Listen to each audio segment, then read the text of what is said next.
game against the citizens of Manchester City at iconic Stamford Bridge. Chelsea losing by 3 goals to 0. And we'll go through some of the players who had some poor showing on ratings in the game. Top of the list, Moise Caicedo. In Ghana here, we'll call him Geshere Bayaruba. Very, very diminutive. He had a very, very poor game today, even, conceding that poor, possession against Jeremy Doku, who won possession against the Ecuadorian and went up to score the third for Manchester City. We'll go through some of the reasons why Manchester City had a 3-0 convincing victory against the Blues. One of the reasons why Manchester City had a very good game. So first being the creativity, displayed by 2 players, and I would, bring them up because Ryan Cherki had a very, very good game. Okay, just even from the game against Arsenal in that, FA Cup, Ryan Cherki has been very, very good. Jeremy Doku also had a very, very good game. I just talked about, he scoring the third, winning that ball against a very, very strong, Ecuadorian international, which is the man I was talking about, Moise Caicedo. But then again, we'll also talk about Manchester City's defensive solidity. Mind you, Manchester City have scored 12 goals in their last 3 games, and they have conceded none. They played against Arsenal, won by 2 goals to 0. Against Liverpool, the You Never Walk Alone lads, they thumped Liverpool by 4 goals to 0. And today, they also defeated Chelsea by 3 goals to 0. So they've scored so many goals in 3 games, and they have also kept clean sheets against, these very 3 top teams. We'll also go through some of the reasons why Chelsea also lost the game. We'll talk about their very, very sloppy backline. You see, let's go through some of Chelsea's, worst performing players. I already talked about Moise Caicedo. There's also William Esteva, who had a poor showing, 5.4 rating.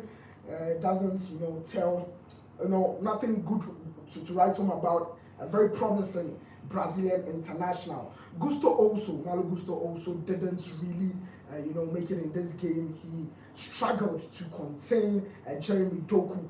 Jeremy Doku had a field day, at the Stamford Bridge. But talking about Chelsea's sloppy backline, we also have to talk about the fact that, Jarrell Hato and Fofana, the back pairing, they were very, very, very poor. With Cucurella also having a very poor showing. So the back 4 of Chelsea, particularly, all of them were not convincing. Talk about Malo Gusto, Marco Cucurella, Fofana, and Hato. They were very, very, very poor. And let's also talk about Chelsea's, porous form in front of goal. We know Chelsea set out, for Liam Rossenoa. He's a very tactical manager, but he's been very, very poor ever since he got to Chelsea. For some of us who were following his stripes as Strasbourg in the French League 1, we knew that, he has variations in his tactical setup. Sometimes he can go 3-5-2. So let's talk about his time in Chelsea. Chelsea, he normally sets out 4-3-3, but in the game, you see Chelsea, setting out 3-5-2 because there are variations in the game. Let's talk about Chelsea's, packed midfield and how they are unable to score goals. Now, so 3-5-2 system. Let's talk about some teams who play the 3-5-2 system who have been very, very impressive this season. We talk about the likes of the Nerazzurris, which is Inter Milan. They have scored 92 goals so far in the Italian Serie A. Yes, they are on top of the Italian top flight. They play a 3-5-2 system, that works in the favor of Lautaro Martinez and the likes of Di Marco and all these players are Inter Milan. But Chelsea isn't working because for Liam Rossenoa, who always wants to keep a very, very packed midfield, and John Terry even talked about why he chose to, suspend Enzo Fernandez in this game. We'll go into now. These are 2 players. We know that just before this game, there was an international break where many of the players, went to play for their national teams. Cucurella, in an interview, he didn't really say he would want to play for Barcelona, but he didn't rule out the possibility or the interest of joining Barcelona. He says he would have to also consider family. Family is also very, very important in his decision. So he didn't rule out, ultimately, if he wouldn't think about joining Barcelona. Enzo Fernandez didn't say anything too far from what, Marco Corella said. He said, for the city of Madrid, it's like Buenos Aires, where he comes from in Argentina, so he wouldn't say that Madrid is a city he doesn't like. He would want to live in Madrid one day. And Chelsea fans are saying he's twerking for twerking. Does he have, the nash to twerk for Madrid? But Chelsea fans are saying he's twerking for Madrid. Liam Rosenwa decided to suspend him for 2 games. If you're suspending Enzo Fernandez against Port Vale, Chelsea camping Port Vale for 7 in that game. It was as suspected. It wasn't a surprising scoreline because Chelsea, look at the quality they have at their disposal. Chelsea winning by 7-0 wasn't really of a surprise. But then again, in a game against Manchester City, you needed your very best, materials in that game. I was shocked. And even for John Terry also, he says he's very shocked that Liam Rosenwa chose not to call Enzo Fernandez back into the squad. He decided to leave the Argentine international out of this game. And Chelsea were very, very poor. He decided to play Brazilian international Andre Santos, who was very culpable of the first goal. Yeah, Nico O'Reilly had a very free header. He headed into the back of the net, and the Brazilian international Andre Santos was culpable. He was to be blamed for, failing to mark Nico O'Reilly for that very first goal. And Manchester City, used that opportunity. They built on it and they thumped Chelsea 3-0. Liam Rosenwa has been very poor. And for some of us, we'll be expecting him to resign or Chelsea sacking Liam Rosenwa as soon as possible. Okay, the last 6 games, Liam Rosenwa has only won 1 out of his last 6 games. Just 1 game out of the last 6. And that very win came against a lower division side in Port Vale. He had back-to-back, defeats against Paris Saint-Germain in the Champions League. And even before these games I'm talking about, he also lost back-to-back against Arsenal.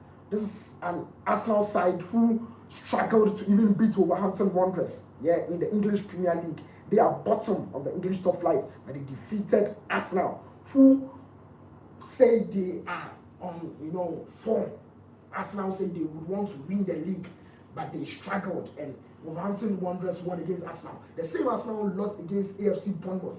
Okay, so you should understand me if I'm saying that Liam Rosenwa should take the nose down, because if you are losing to Arsenal, he lost 3 times to Arsenal in a month. He lost an English Premier League game and went ahead to lose 2 cup games against Arsenal. So losing 3 times against, your London rival in a month, you should understand the reason why some of us are calling for the head of Liam Rosenwa. He should be sacked as soon as possible. You would ask yourself, is this the Abramovich Chelsea? Is this the John Terry Chelsea?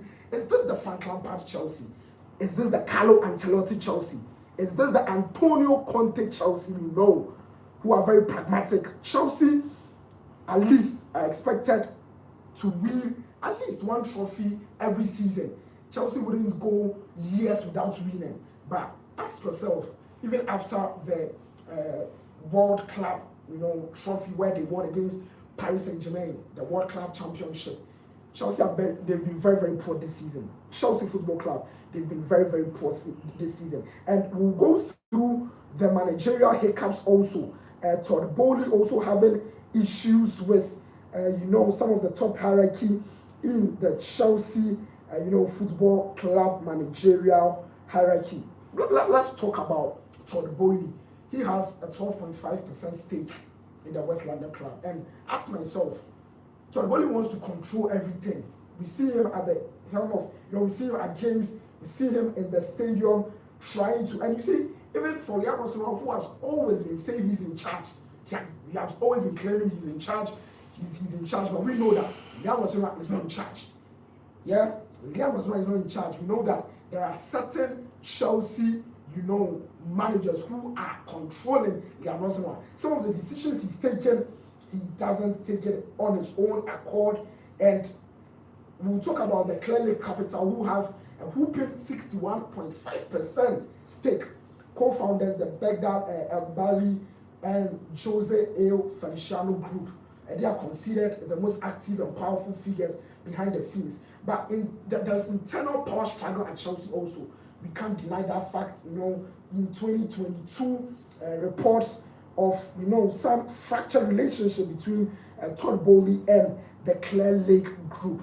So so many troubles going on at the Chelsea Football Club, and let me also use this opportunity to talk about Arsenal Football Club. This is a team who are saying they are pumped to win the English Premier League. The last time Arsenal won the English Premier League, they went unbeaten for 38 games. They won a golden trophy under the tutelage of Arsene Wenger. 38 games unbeaten. But since then, Arsenal have failed to win the English Premier League. It's been over 2 decades, 20 years, and Mikel Arteta is expected to break that jinx. They lost by 2-1 at their own backyard at the Emirates Sports Stadium against AFC Bournemouth. And this is a repeat even of the FA Cup game where they lost against the Saints of Southampton. You ask yourself, is this the Arsenal who many people say are pumped to, win major trophies this season? Mikel Arteta, the earlier he, rises to the occasion, the better for Arsenal. We've heard about, reports, Arsenal, in talks with former captain Francesco Fabregas. There are talks behind the scenes for the former Arsenal player to take over the reins of Arsenal Football Club if Mikel Arteta fails to win the English Premier League. Arsenal are known as bottlers. They always bottle. For the past 4 seasons, even Liverpool winning the English Premier League last season. Before then, Arsenal for 2 consecutive seasons, came out, second position. And on all those occasions, Arsenal were, expected to win the league. They bottle it, when it's very, very telling that Arsenal should go on a winning spree. And we'll also go through the April shenanigans of Mikel Arteta. For Josep Guardiola, he has a very, very incredible record when it comes to his April, win rate or margin. For Josep Guardiola, he's won the last 31 games, So in April alone, out of 38 games, Josep Guardiola has won 31 games. This is very, very impressive. And this means all things being equal, Josep Guardiola can keep Mikel Arteta to the coveted trophy.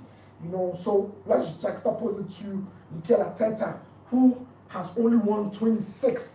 We are talking about Premier League record in April for the past 4 seasons. And Josep Guardiola, as I said, 38 out of or 30 out of 38, and for Mikel Arteta, he's only won 26. Win ratio of 42.3%.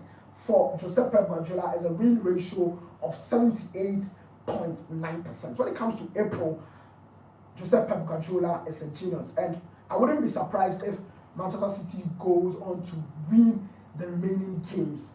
Next up for them is a very crucial game against Arsenal at the Etihad. This would be a season-defining game at the iconic Etihad Stadium in the Citizens, Manchester City, against Arsenal. Next week, Sunday, if Manchester City win that game, we all know Manchester City have a game in hand against Burnley. If they go on to win that outstanding game also, they will be level on points with Arsenal. And it means it will come down to goals.